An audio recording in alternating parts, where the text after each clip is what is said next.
मकई के दाम स्थिर से कमजोर, बढ़ती आवक से दबाव कायम। नमस्कार, मैं हूं आपके साथ गौरव राजेंद्र और आप देखना शुरू कर चुके हैं अजय स्टो मनी गुरु।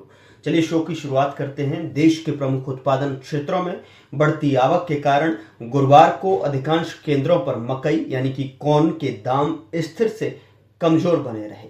व्यापारिक सूत्रों के अनुसार प्रमुख मंडियों में आज मकई के भाव 10 से 30 रुपए प्रति क्विंटल तक नीचे रहे।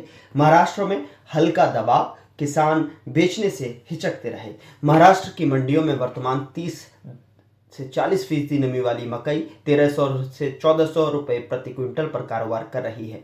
अमलनेर मंडी में लगभग 250 से 300 टन की आवक दर्ज की गई, लेकिन मौसम साफ रहने के बावजूद किसान मौजूदा कम दामों पर बिक्री को लेकर अनिच्छुक रहे हैं।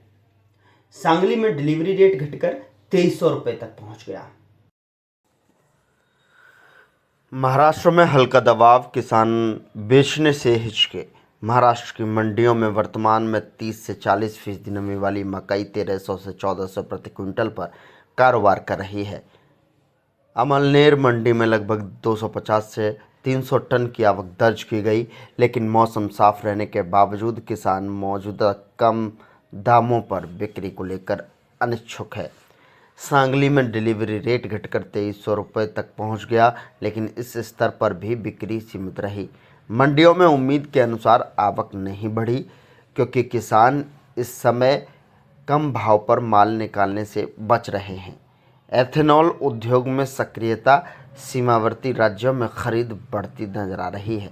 दरअसल महाराष्ट्र कर्नाटक सीमा पर कुछ एथेनॉल खरीदारों ने हाल ही के दिनों में 2150 रुपये से 2175 रुपये प्रति क्विंटल के स्तर पर बोली लगाकर पर्याप्त मात्रा में मकई की खरीद की। इन इलाकों में आवक धीरे धीरे बढ़ रही है। वहीं मुंबई और मुंद्रा के लिए मकई निर्यात भाव 2200 रुपये से 2250 रुपये प्रति क्विंटल के दायरे में कोट किए जा रहे हैं, जो भुगतान शर्तों पर निर्भर है। कर्नाटक के बागलकोट के गोदाम खुले हैं, निर्यात मांग सुधार दिखाई दे रहा है। सूत्रों के अनुसार बागलकोट क्षेत्र में अब कई कारोबारी 2100 रुपये से 2140 रुपये की दर पर गोदाम खोल रहे हैं। साथ ही मुंबई और मुंद्रा से निर्यात मांग में सुधार देखा जा रहा है। विशेषज्ञों का कहना है कि दिवाली के बाद जब आवक में इजाफा होगा, तब कीमतों में हल्की गिरावट संभव है, लेकिन मौजूदा स्तरों से तेज गिरावट की संभावना कम है।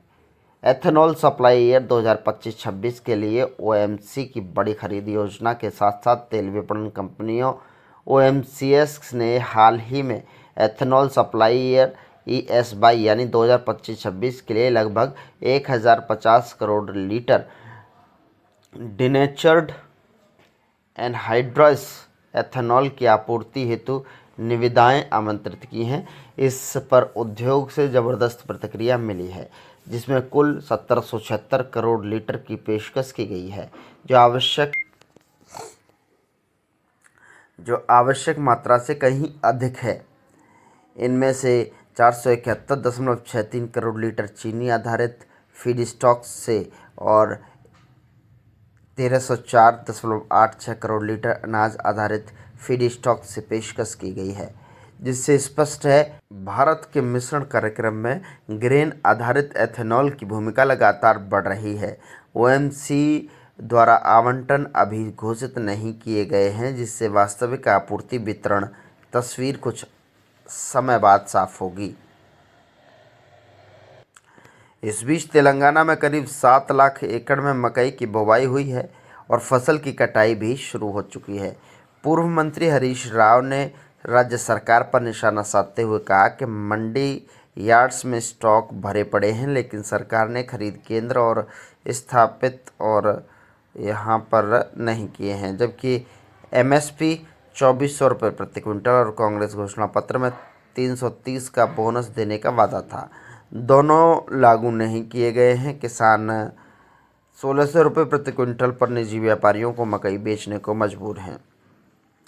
विशेषज्ञों का मानना है कि वर्तमान में बढ़ती आवक और किसानों की नकदी ज़रूरतों को देखते हुए निकट अवधि में मकई के दाम कमज़ोर रह सकते हैं। हालांकि निर्यात मांग और एथेनॉल उद्योग की सक्रियता कीमतों को निचले स्तरों पर सहारा दे सकती है। बाजार भागीदार फिलहाल निर्यात गतिविधियों पर नज़र रख रहे हैं ताकि संभावित बॉटम प्राइस की दिशा में स्पष्ट हो।